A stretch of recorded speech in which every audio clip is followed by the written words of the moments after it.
Assalamualaikum warahmatullahi wabarakatuh. Hamdan wa syukran lillah, amma ba'du. Dan yang sangat saya takdimi dan yang sangat saya muliakan Al-Mukarram Kiai Haji Muhammad Hasan Mutawakkil Allah SHMM selaku Ketua Yayasan Pondok Pesantren Zainul Hasan Genggong. Dan yang sangat saya takdimi dan yang saya muliakan Bapak Dr. Abdul Aziz Wahab BAMAG selaku Bapak Rektor Universitas Islam Zainul Hasan Genggong. Dan yang sangat saya takdimi segenap jajaran dosen Universitas Islam Zainul Hasan Genggong, dan tak lupa pula terhadap mahasiswa semester 8 yang sangat-sangat saya amat banggakan. Perkenalkan, saya Siti Mufidah dari Prodi Perbandingan Mazhab Fakultas Syariah. Di sini saya akan mempresentasikan hasil dari penelitian kami yang berjudul Pertengkaran Terus-Menerus sebagai Alasan Cerai Gugat dalam Perspektif Hukum Islam dan Hukum Positif, Analisis Putusan Pengadilan Agama Probolinggo nomor 130 garing PDTG garing 2025 garing PA Probolinggo. Bab 1 di sini yaitu ada pendahuluan yang mana mengenai latar belakang masalah dari judul di atas tersebut. Yang mana latar belakang dari masalah tersebut bahwasanya Indonesia bukan negara Islam, tapi negara yang mayoritasnya adalah seorang Muslim. Dan hukum yang diterapkan tentunya adalah hukum peninggalan oleh Belanda seperti KUHP dan sebagainya. Selain itu juga ada aturan khusus yang memang sudah dibuat untuk umat Muslim, seperti dalam hal hukum perdata, yaitu seperti hukum perkawinan, wasiat, waris, wakaf, dan penyelesaian sengketa atau ekonomi syariah. Allah Subhanahu wa Ta'ala menciptakan manusia untuk berpasang-pasangan, termasuk manusia yang secara alami memang membutuhkan pasangan untuk mempunyai keturunan. Dan pernikahan yang dianggap sebagai akad yang utuh, yakni miskon walidon dalam agama Islam, itu dipandang sebagai ibadah yang berharga karena tujuannya adalah untuk menaati perintah Allah. Di dalam Al-Quran juga sudah dijelaskan di dalam surah Az-Zariyat ayat 51 yang berbunyi wa min kulli syai'in khalaqna zawjayn la'allakum tadhakkarun, yang artinya segala sesuatu yang kami ciptakan untuk berpasang-pasangan supaya kamu mengingat akan kebesaran Allah Subhanahu wa Ta'ala. Selain itu, pasal 2 dan 3 dalam kompilasi hukum Islam dengan jelas menyatakan bahwa tujuan pernikahan adalah untuk membangun rumah tangga yang sakinah, mawaddah, dan warahmah. Oleh karena itu, elemen ibadah sangat penting dalam pernikahan. Dan untuk mencapai tujuan dari perkawinan tersebut itu harus dijaga dengan baik-baik. Perceraian merupakan bagian dari perkawinan, karena tanpa perkawinan tidak akan ada perceraian. Dalam Islam, perceraian adalah talak, dan bahasa Arabnya adalah al-irsal, yaitu melepaskan atau meninggalkan. Yang perlu diketahui bahwasanya perceraian merupakan sesuatu yang halal, namun dibenci oleh Allah Subhanahu wa Ta'ala. Allah berfirman di dalam surah At-Tolak ayat 1, perceraian karena perselisihan atau pertengkaran berbeda dengan perceraian dengan alasan yang lain. Karena perselisihan atau pertengkaran terus-menerus yang terjadi ketika pasangan saling berselisih dan tidak mungkin lagi untuk menikah lagi. Karena perselisihan suami istri adalah rahasia dan biasanya disimpan dalam kehidupan rumah tangga. Mereka pasti tidak ditulis untuk kepentingan bukti seperti perselisihan perdata lainnya. Dan kejadian tersebut hanya bisa diketahui oleh orang yang mendengar atau melihat secara langsung di tempat yang sama. Sedangkan dalam perkara perdata lainnya tidak boleh menggunakan saksi keluarga untuk memberikan perkara, karena berdasarkan pada pasal 145 ayat 1 Hir yang berbunyi setiap orang harus sanggup melihat saksi menjadi saksi kecuali 1. keluarga sedarah atau keluarga serumah. Yang kedua, istri atau laki dari salah satu pihak meskipun sudah ada perceraian. Yang ketiga, anak-anak yang tidak diketahui benar sudah cukup umurnya 15 tahun. Yang keempat, orang gila meskipun kadang-kadang ingatannya terang. Putusan Pengadilan Agama nomor 130 garing PDTG garing 2025 garing PA Probolinggo menjadi menarik untuk dikaji karena menjadikan pertengkaran terus-menerus sebagai dasar dikabulkannya cerai gugat. Putusan tersebut mencerminkan bagaimana hakim menilai fakta-fakta persidangan, mengaitkannya dengan ketentuan hukum Islam dan hukum positif, serta memberikan implikasi terhadap perlindungan hak-hak perempuan dalam perkawinan. Selanjutnya ada fokus penelitian, yang mana dalam skripsi ini adalah sebagai berikut. Yang pertama, Putusan Pengadilan Agama nomor 130 garing PDTG garing 2025 garing PA Probolinggo mengacu pada pertimbangan hukum hakim saat mengabulkan cerai gugat dengan alasan pertengkaran terus-menerus. Yang kedua, analisis hukum Islam dan hukum positif yang berkaitan dengan cerai gugat karena pertengkaran terus-menerus, sebagaimana tercermin dalam keputusan tersebut. Yang ketiga, hasil dari keputusan mengenai perlindungan hak-hak perempuan dalam perkara cerai gugat. Poin selanjutnya ada rumusan masalah. Yang pertama, bagaimana pertimbangan hukum hakim dalam putusan nomor 130 garing PDTG garing 2025 garing PA Probolinggo. Yang kedua, bagaimana putusan tersebut dalam perspektif hukum Islam dan hukum positif. Yang ketiga, bagaimana implikasi putusan pengadilan nomor 130 garing PDTG garing 2025 garing PA Probolinggo terhadap perlindungan hak-hak perempuan. Selanjutnya ada tujuan penelitian. Yang pertama, untuk mendapatkan pemahaman tentang pertimbangan hukum yang diberikan oleh hakim dalam putusan nomor 130 garing PDTG garing 2025 garing PA Probolinggo. Yang kedua, untuk menganalisis keputusan tersebut dari sudut pandang hukum Islam dan hukum positif. Yang ketiga, untuk mengidentifikasi dan mempelajari dampak keputusan tersebut terhadap perlindungan hak-hak perempuan. Poin selanjutnya ada manfaat penelitian. Yang pertama, kegunaan teoritis, yaitu penelitian ini diharapkan dapat memberikan kontribusi akademik dalam pengembangan kajian hukum keluarga Islam, khususnya mengenai cerai gugat dengan alasan pertengkaran terus-menerus dalam perspektif hukum Islam dan hukum positif.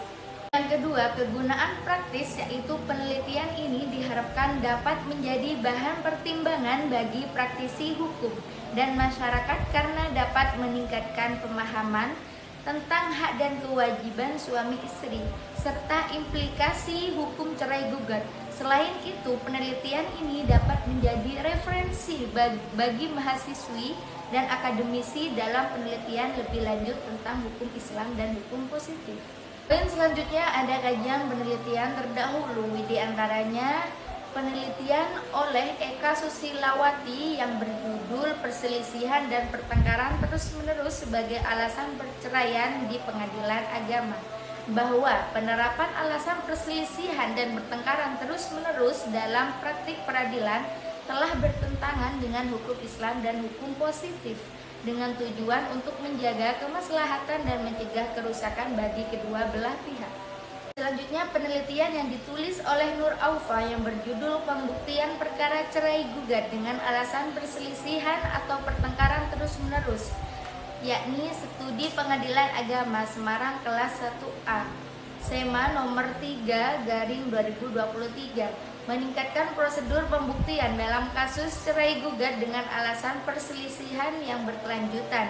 Meskipun demikian, masih ada beberapa masalah yang menghalangi implementasinya, terutama yang berkaitan dengan penilaian bukti yang bersifat digital atau non-konvensional. Selanjutnya, bab 2 mengenai kajian teori. Poin pertama yaitu perkawinan menurut hukum Islam dan hukum positif.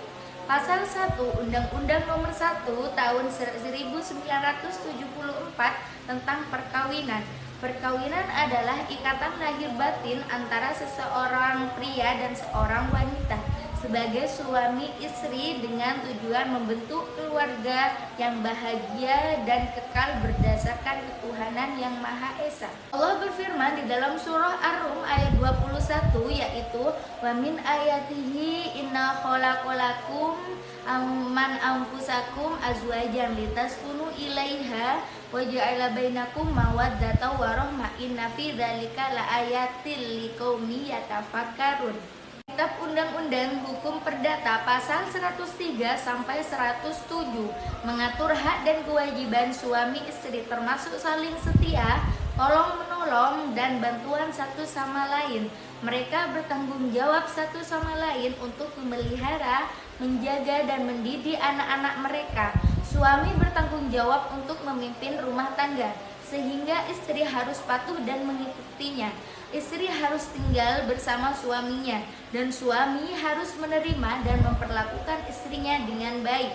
Suami juga harus memberikan perlindungan, rasa aman, dan memenuhi kebutuhan istrinya sesuai kedudukan dan kemampuan mereka. Yang kedua yaitu perceraian dalam hukum Islam. Dalam Islam, talak adalah istilah yang digunakan untuk mencemari pasangan. Istilah ini semakna dengan kata al-irsal dari tarku yang berarti melepaskan dan meninggalkan. Talak bukanlah sebuah larangan, tapi juga sebagai pintu keluar terakhir dari rumah tangga ketika tidak ada jalan lain. Sebagaimana hadis riwayat Abu Daud menceritakan tentang Ibnu Umar. Artinya dari Ibnu Umar radhiyallahu anhu, ia berkata, Rasulullah Shallallahu alaihi wasallam bersabda, perbuatan halal yang dimurkai Allah adalah talak, yakni perceraian. Diriwayatkan oleh Abu Daud, Ibnu Majah dan Al-Hakim. Poin yang ketiga ada kemaslahatan, yakni maslahah al-mursalah, yang mana maslahah secara bahasa berasal dari bahasa Arab dan dinormalisasi ke dalam bahasa Indonesia menjadi kata yang berarti mendatangkan kebaikan atau manfaat dan mentiadakan keburukan. Imam Al-Ghazali berpendapat bahwa meskipun suatu kemaslahatan bertentangan dengan tujuan manusia, kemaslahatan manusia sering didasarkan pada kehendak hawa nafsu daripada kehendak syara. Contohnya adalah pada zaman jahiliyah, di mana wanita tidak diberi bagian harta warisan yang mereka anggap mengandung kemaslahatan sesuai dengan adat istiadat mereka. Namun pandangan ini tidak sejalan dengan kehendak syara, sehingga tidak dinamisasikan kemaslahatan yang dimaksud.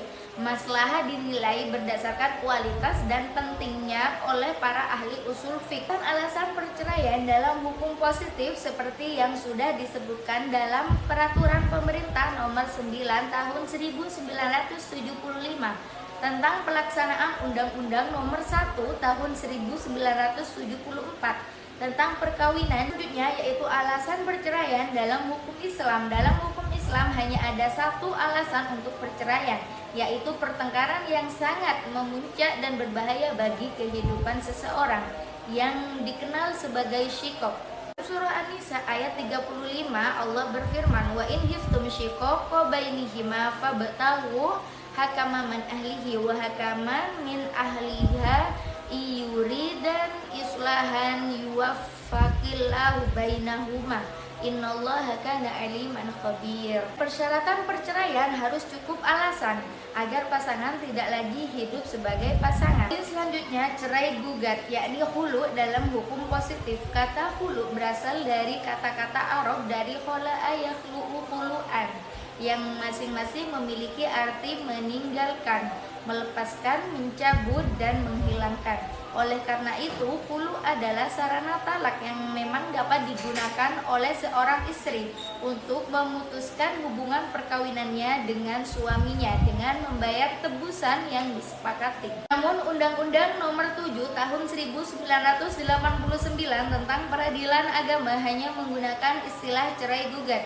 Dalam paragraf 3, sementara Peraturan Pemerintah Nomor 9 Tahun 1975 tentang pelaksanaan Undang-Undang Nomor 1 Tahun 1974 tentang perkawinan menggunakan istilah gugatan perceraian. Yang selanjutnya yaitu pertengkaran terus-menerus, yakni syikok. Dalam fikih, syikok adalah perselisihan antara suami dan istri yang diselesaikan oleh orang hakam. Seorang hakam dari suami dan seorang hakam dari istri. Menurut Kamus Besar Bahasa Indonesia, perselisihan berarti percekcokan atau perdebatan. Sedangkan pertengkaran berarti kesalahpahaman yang tidak menyebabkan keributan atau sengketa. Dalam syikok, hakim diadakan untuk mendamaikan hidup rumah tangga sehingga tidak ada perselisihan lagi. Adapun dasar syikok adalah sebagaimana yang sudah disebutkan di dalam Al-Quran surah An-Nisa ayat 35, yang artinya, dan jika Anda khawatir ada konflik antara keduanya, kirimlah seorang hakam dari keluarga laki-laki dan seorang hakam dari keluarga perempuan.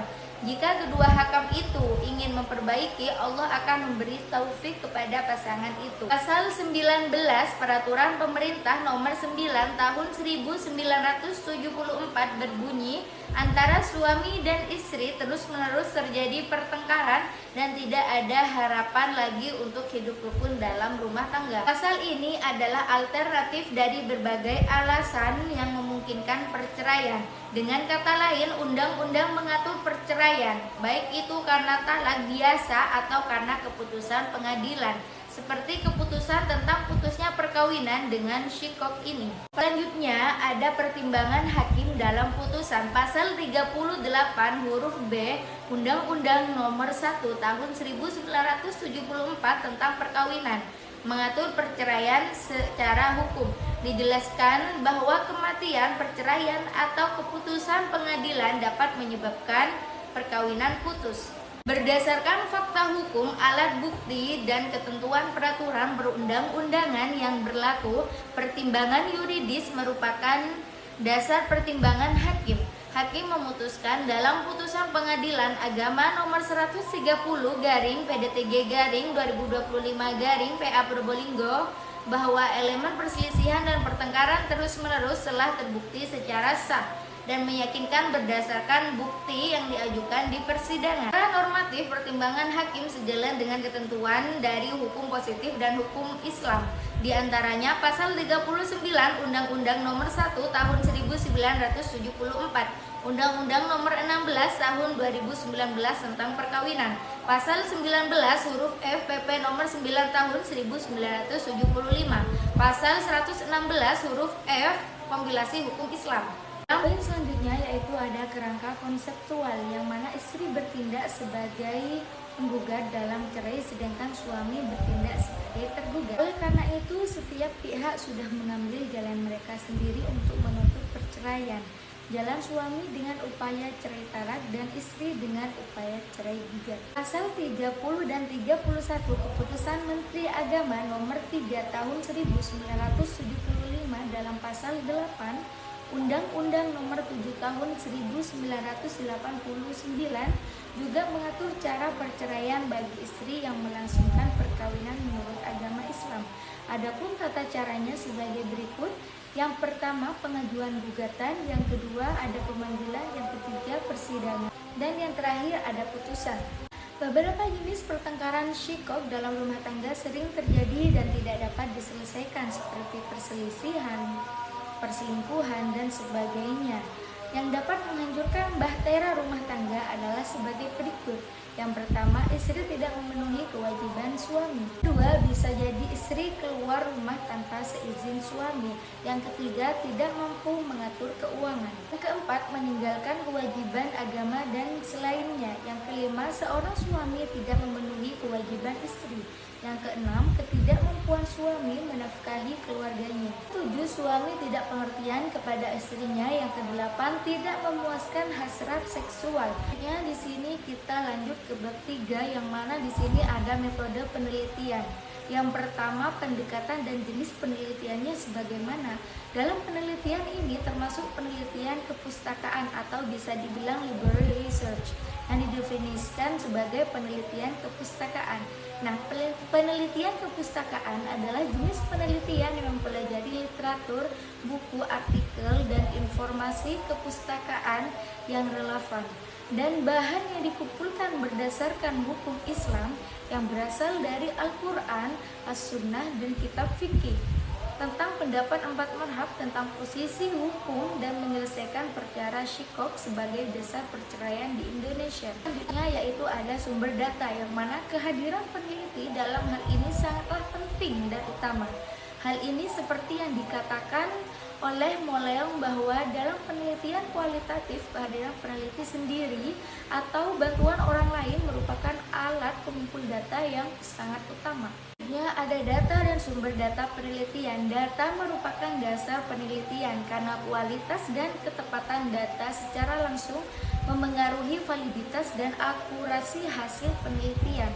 Dengan data yang valid dan dapat diandalkan, peneliti dapat membuat kesimpulan yang tepat dan berdasar. Hasil penelitian harus dapat dipercaya dan digunakan secara efektif dalam konteks yang lebih luas. Jika tidak ada yang kuat, mungkin hasil penelitian bisa jadi bias. Selanjutnya ada teknik pengumpulan data. Penelitian dalam teks ini membahas an-nafs al-mutmainnah yang datanya diperoleh dari kepustakaan. Jadi ini adalah jenis penelitian kepustakaan. Yakni penelitian kepustakaan adalah jenis penelitian yang sumber datanya diperoleh dari bahan-bahan pustaka. Adapun teknik pengumpulan data yang digunakan adalah sebagai berikut. Yang pertama ada studi dokumen, kedua ada studi kepustakaan, ketiga ada penelusuran dan elektronik. Adapun poin selanjutnya yaitu tentang teknik analisis data. Setelah data dikumpulkan, metode analisis data adalah bagian penting dari penelitian. Dalam penelitian kepustakaan, teknik analisis data adalah proses penelitian yang dilakukan setelah pengumpulan data, yaitu penelitian menyeluruh tentang isi dokumen tertulis atau tercetak dan membuat kesimpulan berdasarkan data yang dikumpulkan dan dianalisis. Adapun tahapan analisis data dalam penelitian ini adalah yang pertama, reduksi data, yang kedua, klarifikasi dan sistematisasi data, ketiga ada analisis yuridis normatif, yang terakhir ada penarikan kesimpulan. Poin selanjutnya ada pengecekan keabsahan data. Keabsahan data dalam skripsi mengenai cerai gugat dengan alasan pertengkaran terus-menerus yakni syikok dinilai berdasarkan keabsahan alat bukti, prosedur pengadilan, dan validitas hukum Islam. Alasan ini biasanya dianggap sah dalam skripsi jika disertai dengan bukti yang kuat seperti keterangan saksi yakni keluarga atau kerabat, akta perceraian, dan bukti yang memang mendukung pertengkaran terus-menerus tersebut. Ini adalah penjelasan keabsahan data berdasarkan perspektif hukum yang relevan. Yang pertama ada perspektif hukum positif, yang kedua ada perspektif hukum Islam, dan yang terakhir ada keabsahan data dalam skripsi. Selanjutnya mungkin cukup sekian pemaparan hasil dari penelitian kami pribadi. Kurang lebihnya kami mohon maaf. Wassalamualaikum warahmatullahi wabarakatuh.